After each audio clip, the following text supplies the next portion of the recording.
Саламатсыздар ма? Бүгінгі біздің подкастымыздың көрермендері. Бұл Еду подкаст. Бүгінгі тақырыбымызды, бүгінгі сериямызды біз ерекше балаларға арнаймыз. Бізде бүгін қонақта Маңғыстау облысы білім басқармасының есту қабілеті бұзылған, психикалық дамуы тежелген және сөйлеу тілінде ауыр бұзылыстары бар арнайы нөмір 4 балабақшаның маманы, тәрбиеші Әбдімұратова Диляра Мырзабекқызы және де 34 жалпы білім беретін мектебіміздің дефектолог маманы Беймағамбетова Нұрдана Төлесінқызы. Қош келдіңіздер. Және бүгінгі подкастты жүргізушілер мен Мұрынжар Өсенгірбекұлы атындағы Маңғыстау жоғары педагогикалық колледжінің информатика пәнінің оқытушысы Рысбаева Райхан Уәлиханқызы және де әріптесім қазақ тіл пәнінің оқытушысы Әділханова Раушан Ғалымқызы. Қош келдіңіздер. Бірінші сұрағымды Диляра Мырзабекқызы сізге қойғым келіп тұр. Ерекше бала топқа алғаш келген кезде сіз қандай әрекеттер жасайсыз?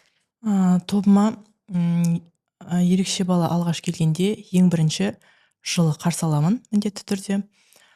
Топқа қалдырмас бұрын ата-анадан сұхбат алынады. Баланың диагнозы, ерекшеліктері, ұйқысы, тамақ жеуі, жеке гигиенасы, не нәрселер қиындық тудырады, не заттардан тыныштандырады, осындай ақпараттарды біліп аламын. Бұндай ақпарат маған ары қарай баламен қалай жұмыс жасауыма көмектеседі. Одан кейін баланы ортаға бірден қоспай бейімделуге мүмкіндік беремін. Топқа апарғанда топты ақырын зерттеуге уақыт беру. Сосын топтық ойындар болады. Сол топтық ойындарға бірден қоспау керек баланы. Одан кейін егер бар болса, қасында өзінің сүйікті ойыншығын алып жүруге рұқсат беремін. Рахмет. Топтағы басқа балалардың реакциясын қалай басқарасыз? Бұл жерде топтағы балалардың реакциясын бірінші балаларды ақпараттандыру қажет. Оған енді егжей-тегжейлі түсіндіріп емес, нақты қарапайым тілмен. Мысалы, балалар, бүгін біздің тобымызға ерекше бала, біздің тобымызға жаңадан бала келді. Оның аты Алихан. Алихан бізде аздап басқаша сөйлейді, басқаша ойлайды, бірақ біздер сияқты ойнайды, үйренеді деген сияқты. Егер ол Алихан қатты дыбыстар шығаратын болса, ол кезде балалардың қорқынышын басу керек болады. Мысалға, Алихан неге қатты дыбыс шығарады? Себебі ол қуанады, немесе қобалжиды, сондықтан ол қатты дыбыс шығарады. Бірақ бұл қауіпті емес деп. Осы орайда балаға айқын ереже қою керек. Алиханды ұруға, соғуға, мазақ етуге, сен неге сөйлемейсің деп қысым көрсетуге болмайтынын түсіндіріп өтеймін. Балалардың арасындағы өзара қабылдауды қалыптастыру үшін бір-бірімен қандай әдістер қолданасыз? Ең бірінші қолданатын әдісім ол модельдеу әдісі болады. Ол дегеніміз үлгі көрсету, мейірімді сөйлеу, күтіп тыңдау, көмектесу деген сияқты. Одан кейін рөлдік ойындар бар. Мысалға, мен сені түсінемін, қонақ бол, досыңа көмектес деген сияқты. Бұл кезде балалардың ерекше балаға эмоциясын, қарым-қатынасын жақсартатын әдістердің бірі. Одан кейін бұндай балаға құрылымды эмоциясын тану және талқылау әдісі бар. Бұл жерде біз көбіне смайликтер, суреттер арқылы көрсетеміз. Мысалы, мына суретте баланың көңілі қандай күйде, неге бұлай болды, бұған қалай көмектесеміз деген сұрақтарды қою арқылы талқылаймыз. Бұл балалардың эмпатия, жанашырлықты қалыптастыратын әдістердің бірі. Осындай әдістерді қолданамын. Енді осы ерекше балалар туралы қандай курстар, тренингтер немесе бағдарламалардан өттіңіз? Курстар болғанда мектепке дейінгі білім беру жүйесінде инклюзивті білім беру, одан кейін степ-бай-степ, бірлескен даму алаңы сияқты курстардан өттім. Бұл курстардан өткеніңізде сізге қандай ақпараттар, өзіңізге керекті мағлұматтар алдыңыз? Ерекше баламен қалай жұмыстану керек? Мысалға, маған ерекше сондай курстардан бір үйренген нем бір тапсырма бір ойын деген да. Мысалға бірінші біз ойнаймыз, одан кейін сурет саламыз деген сияқты баланы сабаққа қатыстыру сияқты осындай курстардан, мотивация беретін курстардан өткен жайым бар. Жалпы алдағы уақытта қай бағытта біліміңізді жетілдіргіңіз келеді? Егер мүмкіндік болып жатса, болашақта аутизм спектрі бар балаларға өте тиімді ава терапиясы бойынша білімді жетілдіргім келеді. Сенсорлық қиындықтары бар балаға қандай бейімдеу жасайсыз? Сенсорлық қиындықтары бар балаға ең бірінші тыныш аймақ керек. Егер бала шамадан тыс толқып кетсе, немесе қобалжып кетсе, барып арнайы тынығатын орын. Ол дегеніміз сенсорлық ойыншықтар, жұмсақ жастықтар, антистресс, шарлар деген сияқты. Одан кейін тағы бір балдардың ерекшеліктері болады, жарықтан қорқады.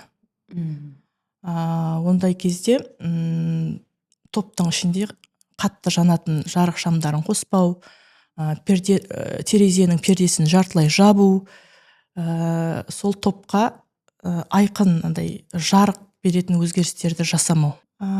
Одан кейін шулы ортаға жақтырмайтын балалар болады, ол кезде шуды азайту, топта мысалға топтық ойындарда дауыстарды реттеу, музыка қоспау, одан кейін қатты дыбыс шығаратын ойыншықтарды азайту. Және де бұндай балдарға құрылымды күн тәртібі өте маңызды.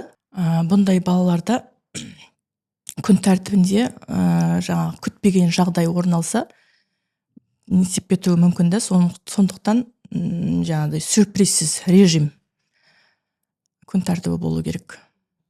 Мінез құлқы күрделі баламен қандай жұмыс жасайсыздар? Егер балада қауіпсіздік, агрессия байқалса, онда ең бірінші тыныш, салмақты дауыс. Қасына жақын бармау, баланың ойыншықты алыстан беру деген сияқты. Егер қасына жақындатса, қасына отырып, баланың қолынан сипап, мен сені түсінемін, сенде бәрі дұрыс деген сияқты тыныштандыратын сөздерді айту арқылы тыныштандыруға болады. Және жоғарыдағы айтқандай сенсорлық тыныштандыру деген бар. Ол мысалға құм, су, күріш, үстел үсті да, соны бала қолымен сипап араластыру арқылы өзіне релакс, тыныштандырады. Одан кейін тыныс алу жаттығулары бар, қарлығаш тынысы, шамды үрле деген сияқты тыныс жаттығулары. Және де ең қарапайым әдістің бірі ол сурет салғызу. Мейлі ол бала сурет салып білмей-ақ қойсын, бірақ сол қылқаламды алып қолына ұстатып, краска, жаңағы гуаш, акварельный краска дейміз ғой, сондай бояуға батырып, қағаз бетіне қолымен жағу, басу сияқты баланы тыныштандыруға болады. Жалпы осы айтылып жатырған барлық жағдай жұмыстарыңызды да белгіленген күнде, мысалы сізде тобыңызда егер ерекше бала көп болсқан жағдайда үлгересіз бе, мысалы адами тұрғыда оны барлығына? Енді үлгеруге тырысамыз. Қасымызда енді бізде, мен тәрбиешімін ғой, менің қасымда дефектолог маманы бар, логопед маманы бар, және психолог мамандары бірге осылай. Мысалға мен сабақ өтетін болсам, қазіргі таңда біздің тобымызда 12 бала ғой, сол 12 баланы біз екіге бөлеміз. Мысалға 6 баланы мен аламын, 6 баланы дефектолог алады, немесе олар 3-тен бөліп алады. Соның баланың деңгейіне қайсысы күрделілеу, қайсысы жақсылау деген сияқты осылай бөліп өту арқылы сабақты жүргіземіз. Жалпы енді сіздің 14 жылдық тәжірибелік жұмысыңыздың ішінде осы диагнозы бар балалардың өсім деңгейін қалай сипаттар едіңіз қазіргі заманға сай? 2012 жылы балабақшаға келген болсам, енді қазіргі таңға дейін ондай балалардың саны қазір өкінішке қарай артып келеді. Енді білмеймін, мамандар дабыл қағуда, бұл қалыпты жағдай болып қалады. Әрбір семьяда осындай балалар болуы қалыпты болып қалады дейді болашақта. Азайып жатқан жоқ, керісінше көбейіп жатыр деп айтар едім. Өкінішке орай. Ерекше баланың анасы ретінде мысалы бірінші қандай ақпаратты білгім келеді? Ең бірінші ананы дұрыс ақпараттандыру қажет. Сіздің балаңызға қандай мамандар қажет? дефектолог, логопед, психолог, нейропсихолог, массаж, АФК, ЛФК деген сияқты мамандар. Бұл мамандар не істейді және сіздің балаңызға қай кезде қажет екендігін білу керек деп айтар едім. Одан кейін бірінші қадам балаға толық диагностика, күн тәртібін реттеу, сенсорлық қажеттілігін қанағаттандыру, одан кейін мінез құлық картасын жасауға болады, және жоғарыда айтқанымдай үйдің ішінде де тыныш аймақ құруға кеңес берер едім. Мысалы, сізде жұмыста жалпы болады да, кейбір жағдайларда ерекше ана болу да өте қиын. Қазіргі таңда кейбір аналар болады, жаңа кірпияз, үнемі тек қадағалауда ұстағысы келетін да, мұғалімді де, баласын да. Сондай жағдайларда сізге мысалы қандай жұмыс тәртібі ыңғайлы негізінде, соны атап өтсеңіз. Бізді ерекше аналар қарайды деген үмітпен осындай подкаст түсіріп жатырмыз ғой. Сондықтан да соларды да бір атап өтсеңіз.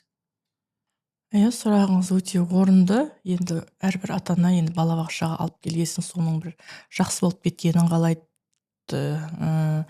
Баланың іште қандай жаңағы жетістіктерге жетіп жатыр деген сияқты жағдайын білгісі келеді.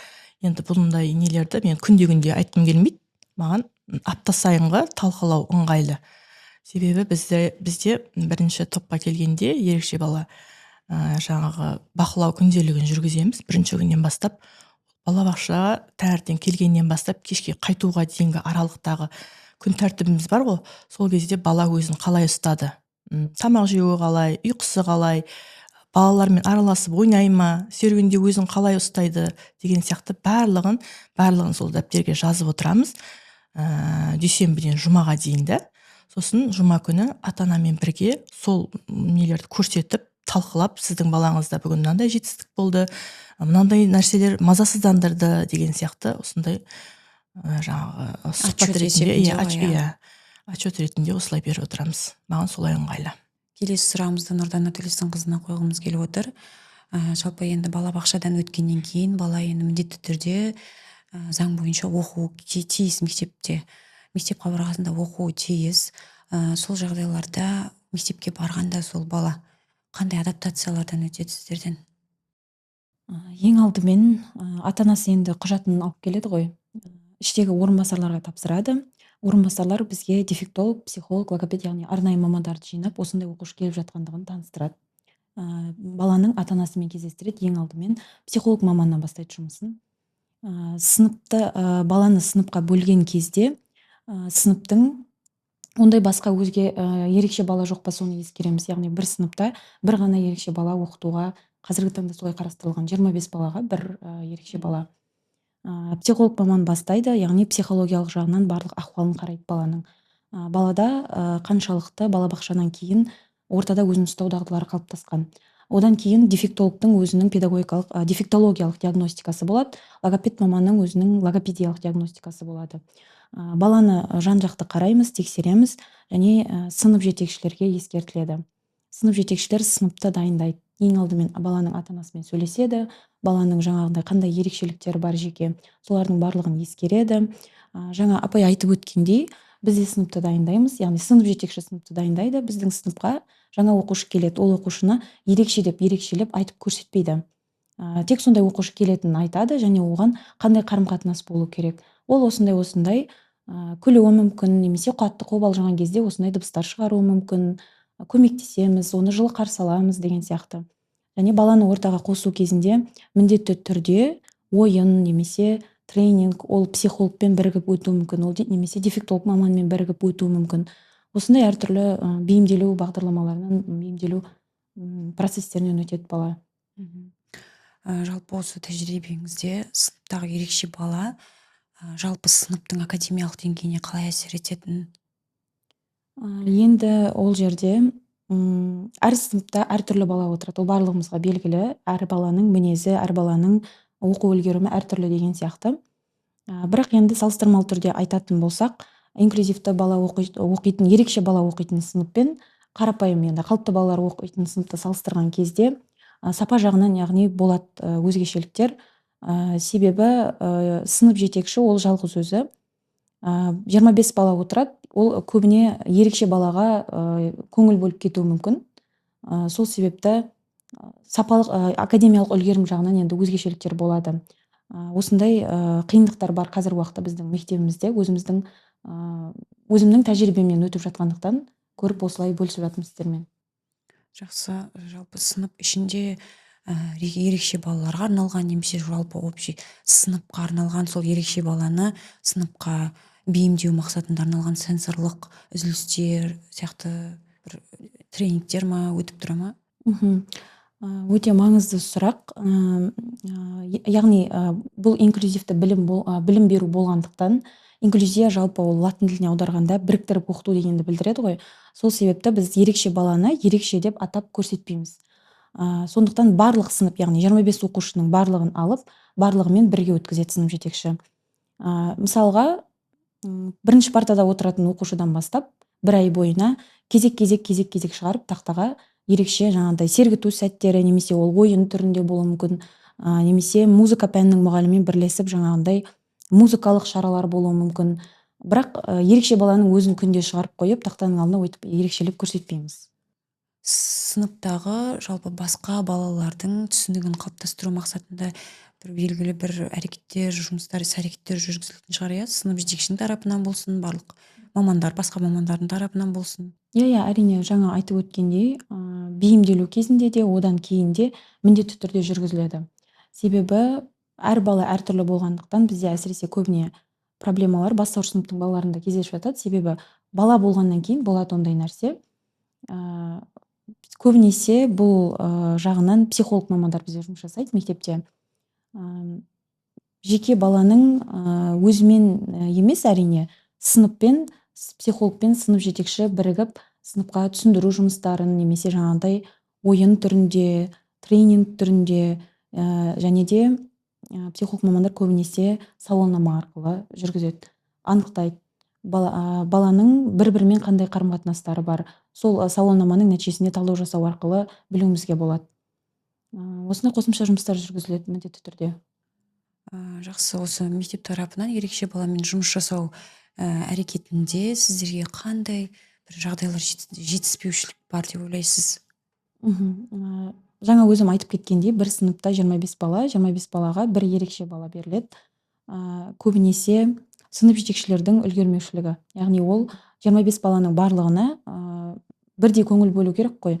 Кейде болады назары көбіне ерекше балаға қарай ауып кететін тұстар. Осындай кезде бізге арнайы мамандардың жетіспеушілігі, яғни қазіргі таңда педагог ассистент деген мамандық емес, штаттық бірлік деп айтайық енді, сондай қарастырылған. Бірақ қазіргі таңда мамандардың жетіспеуіне байланысты осындай біздің мектепте педагог ассистентті қажет ететін ерекше балалар бар. Бірақ маман жоқ қасында. Біздің мектепте қазіргі таңда бір педагог ассистент жұмыс жасайды. Бір педагог ассистент 2 балаға дейін ала алады. Бірақ мектепте оқушылардың саны көп болғандықтан үлгермейді. Түске дейін және түстен кейін жалпы педагог ассистент ол мамандық емес, штаттық бірлік ретінде қарастырылған, қосымша ақыны талап етпейді, яғни барлығы тегін түрде жүргізіледі мемлекеттік мектеп болғаннан кейін. Педагог ассистент балада психофизикалық ерекшеліктері болған жағдайда, әлеуметтік жағынан өз-өзіне қызмет ету дағдылары қалыптаспаған жағдайда, немесе жаңағындай мінез құлқында өзгелермен, оқушылармен, ұстаздармен қарым-қатынас жасауда қиындықтары бар болған жағдайда берілетін осындай көмек болып табылады. Бұл маманға жалақысы мемлекеттің тарапынан мемлекеттің тарапынан штаттық бірлік ретінде қарастырылған мектепте. Жалпы енді ерекше баланың жаңа айтып өттік қой, ата-анасына көбінесе мысалы мектеппен ата-ананың бір ойларының қиылыспай қалатын кездері болады. Сондай жиі кездесе ме сіздерде? Енді ондай ерекше бала болғандықтан ата-аналарда өзгеше болады ғой. Ата-аналардың уайымдары көп болады. Баланы мектеп қалай қабылдайды, өзге мұғалімдер қалай қабылдайды, өзге оқушылар қалай қабылдайды деген сияқты. Қазіргі таңда кездесіп жатыр. Менің балама жаңағындай жанында ассистент отырған кезде ерекше деп қарамай ма деген сияқты. Сондай ситуациялар болды. Және де ерекше бала болғаннан кейін екінші, үшінші сабаққа келсінші деген сияқты проблемаларымыз бар, ситуацияларымыз болды осы уақытқа дейін. Осындай қиындықтар кездесіп жатыр, бірақ жұмыс жасау үстіндеміз енді бірлесіп мамандармен. Иә, жалпы айтып өттіңіз өзіңіз, ерекше баланың ата-анасы ретінде, мысалы, менің қызым да мысалы 5 жаста, бірақ оны ЗПРР диагнозы бар. Енді қазіргі таңда 5 жасқа болмаса да, 3,5 жастағы бала есебінде дамып келе жатыр, иә. Біз ол тараптан әртүрлі жұмыстар жүргізудің арқасында дамып келе жатыр. Мысалы, кейбір балалар бар, топ етіп тек мектептен келе қоятын да, ешқандай жұмыс жүргізілмей, кәдімгі қарапайым балабақшада жүреді да, кәдімгі қарапайым балалармен шектетіліп, өзімен өзі жүреді, үндемейді, ештеңе қатыспайды, жаңағыдай утренниктер дейміз ғой. Сондайларда өзімен өзі жүреді. Кейбір ата-аналар болады, оны байқаса да байқағысы келмейтін ата-аналар. Мысалы, соны байқап көріп жүрген ата-ана ретінде, жұмыс жасап жүрген ата-ана ретінде баламен да ішімдегі бір уайымдар болады көптеген. Мысалы, ерекше бала деп оны жаңағы шеттетпей ма, қарым-қатынас, негізі мен бұл подкастқа көп дайындалдым да, жеткізейінші бұл жердегі ата-ананың да, ерекше ата-ананың да, ерекше баланың да бір өзімнің мойнымда жүгі тұрғандай болып сезіндім да. Сол арқылы, мысалы, педагогтарға жеткізгім келді уайымдарын ең біріншіден.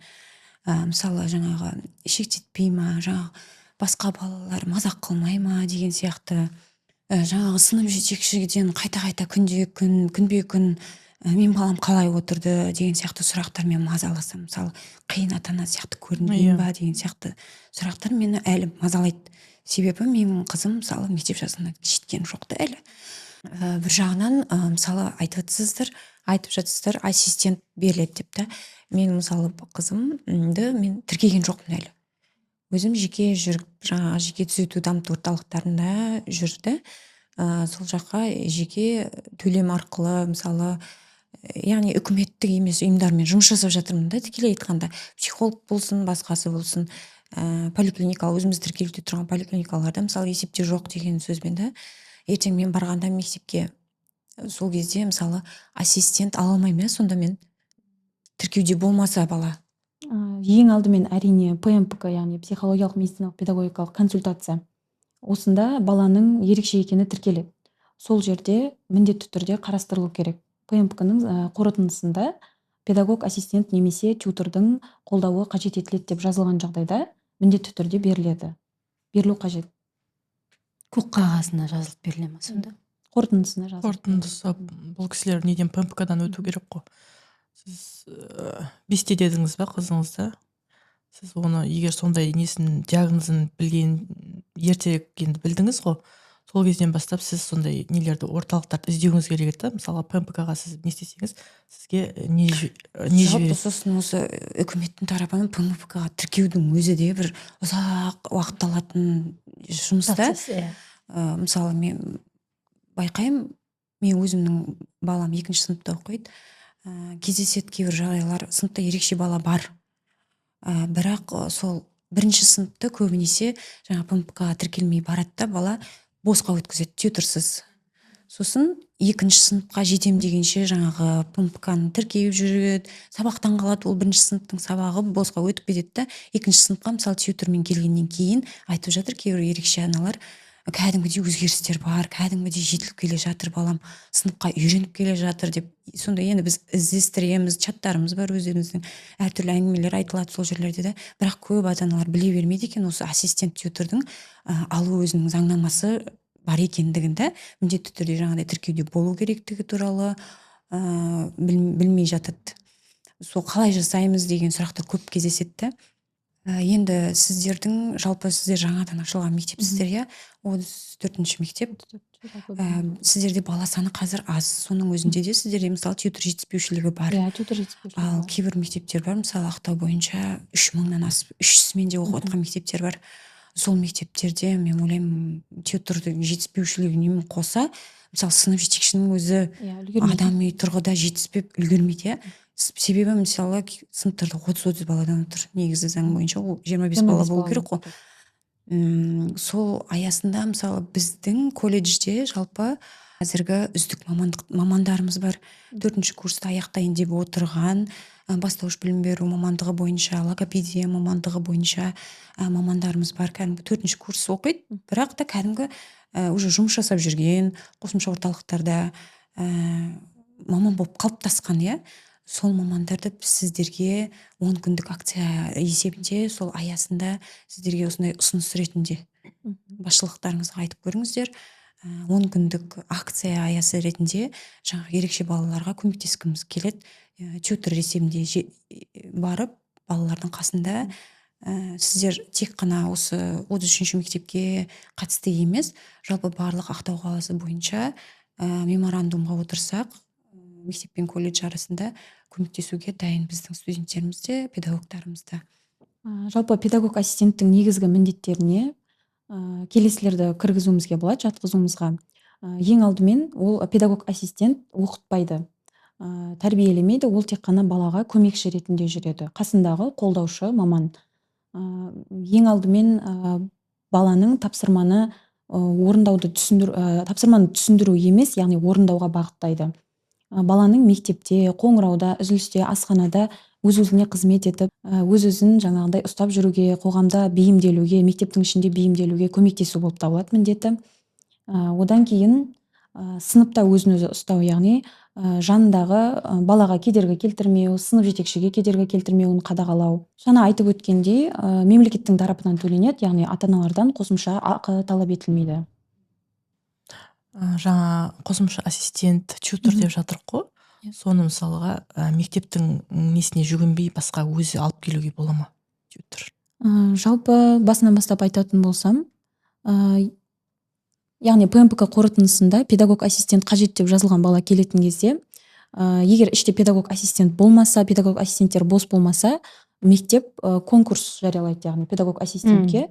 Педагог ассистент қандай маман бола алады? Ол осы арнайы маман, дефектолог немесе логопедия мамандығын бітірген, немесе кез келген мұғалім, бірақ педагог ассистент курсынан өткен, яғни баламен теория және практика жүзінде жұмыс жасай алатын сондай маманды алу керек. Конкурс жариялайды, конкурсқа қатысады, солай келеді. Енді ол жаңағы ПМПК-ның қорытындысымен келеді ғой, сол қорытындысында сол нақты жазылған болу керек па, сондай ассистент талап етіледі деп? Ассистент қалайтын болса, міндетті түрде жазылған болу керек. Жоқ, енді оны кейбір ата-аналар білмейді. Алдында маған бір ата-ана звондады да, оказывается, мектепте сондай тьютор бар екен ғой, маған сондай тьютор керек деп та, енді ол өзі апарғысы келіп тұр да. Баласына өзі баласын. Сонда сіздерге енді бала келді, құжаттарын тапсырып жатыр, қолында жаңағы ПМПК-ның қорытындысы бар, иә. Сол қорытындының ішінде жаңағыдай қылып жазылған. Бірақ соны сіздер өздеріңізден бүйтіп айтасыздар ма, әлде оны ата-ана өзі біліп талап ету керек па сіздерден? Жоқ, біз өзіміз айтамыз. Міндетті түрде осындай педагог ассистент жазылып тұрса, міндетті түрде берілу керек мектептің тарапынан. Ақпараттандырылмаған екен онда біздің ата-ана. Құжатты жинаған кезде, құжат барысында мамандар барлығын егжей-тегжей қарап, анықтап, содан кейін барып ата-анаға ұсынатын болып тұрған Ата-анаға ұсынады, иә. Кейбір жағдайлар болады ғой, ата-ана жасырып қалатын. Бар, ондай жағдайлар бар. Жаңағындай кейбір балалар болады, мысалы тістеп алатын, түкіріп жіберетін адамның бетіне, сосын жаңа шашынан тартып, жұлып не істейтін жағдайлар болады. Ол білмейсің, сосын ол қай уақытта болып қалатын, қандай ашумен келіп қалады ма деген сияқты да. Сондай жерлерін мысалы көп ата-ана жасырып қалады. Қой, менің балам жаңағы тыныш, жай балалармен жұмыс жасай алады, күнде ойнап жүр деген сияқты қылып та. Сондай жағдайларда мысалы сол баланың документін тапсырған кезден психолог сразу ата-анамен жұмыс жасау керек сияқты да. Жасырмай бәрін айтыңыз, ол керісінше. Мен айтып кеттім ғой, баланы бірінші қабылдағанда ата-анадан қысқаша сұхбат аламын деп, сол кезде сондай нелерін жасырмай айтыңыз деп та, істейтін сондай бізге қиындық тудыратын қандай ерекшеліктері бар. Егер соны айтса, енді нұр үстіне нұр болады, бірақ соны жасырып қалатын да ата-аналар бар. Деседі, оны енді жұмыс барысында бүйтіп көріп жатамыз, балаңыз тістеп алды, немесе тырнап алды деген сияқты. Сіздерде мысалы мектепте сондай жағдайлар болды ма? Ерекше баланың тарапынан сондай бір агрессивный мінез құлықтар басқа балаға? Әрине, енді баланың ең алдымен ол қойып берген диагнозына байланысты ғой, бірақ бізде мінез құлқы және қарым-қатынас қиындықтары бар деген балалар болды. Олар да болды. Енді қасында отырған жанында отырған жаңағы парталасына кедергі келтіретін жағдайлар. Оның мұғалімді тыңдауына және де сыныптың тыныш отырған кезде жалғыз өзі тұрып сыныптың ішінен жүріп кететін жағдайлар болды. Ручкамен немесе жаңағындай еңбек бейнелеу сабақтарында қайшымен жұмыс жасап жатырған кезде осылай түртіп қалатын сондай жағдайларда кездесті. Бірақ сондай жағдайларда сіздер ата-аналарға ескертесіздер ме или қандай жұмыстар жасайсыздар? Яғни жаңа апайымыз айтып кеткендей, басында психолог ата-анамен жаңа диагностика жүргізу кезінде олардың барлығын байқап қарайды. Міндетті түрде ата-анасынан сұраймыз. Бірақ енді жасырып қалатын ата-аналар да бар ғой, жаңа айтып өткендей. Осы жерде негізінде тьютордың қажеттілігі қатты байқалады. Кадрдың жетіспеушілігі, осы барлық айтылған нәрселерді, барлық айтылған міндеттер тьютордың негізгі міндеттеріне кіреді. Психолог жұмыс жасайды баламен. Барынша енді тырысамыз қадағалауға. Сосын тағы бір мынандай нені естідім да, сол ерекше балаға тьюторды бекітті да, сол бекіткеннен кейін уже жаңағы мұғалім өзінен жаңа барлық ответственностьті алып тастап тек тьюторға асырып тастайды деген түсінік қалыптасқанда сондай ата-аналарда. Сынып жетекшіде де бар ма ондай түсінік? Мұғалім өзінен нені алып тастайды да, ответственность алып тастайды да, тек тьютор айтып отырса ол сабақ өтпейді деп та, түсіндірмейді, ол тек көмектеседі.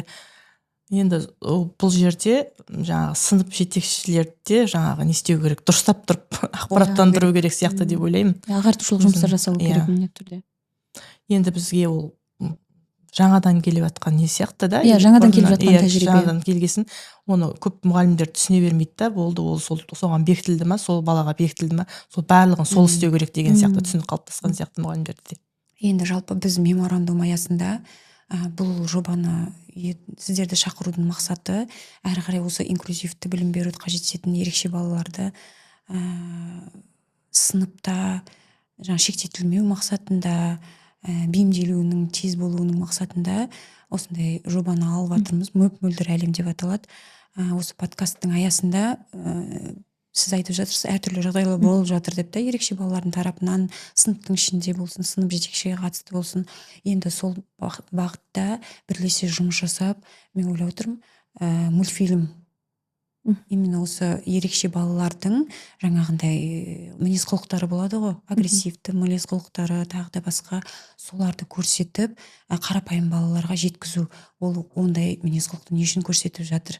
Ондай мінез құлықты көрсеткен жағдайда қасындағы досы, бала не жасай алады, қандай көмек көрсете алады ол балаға деген сияқты да.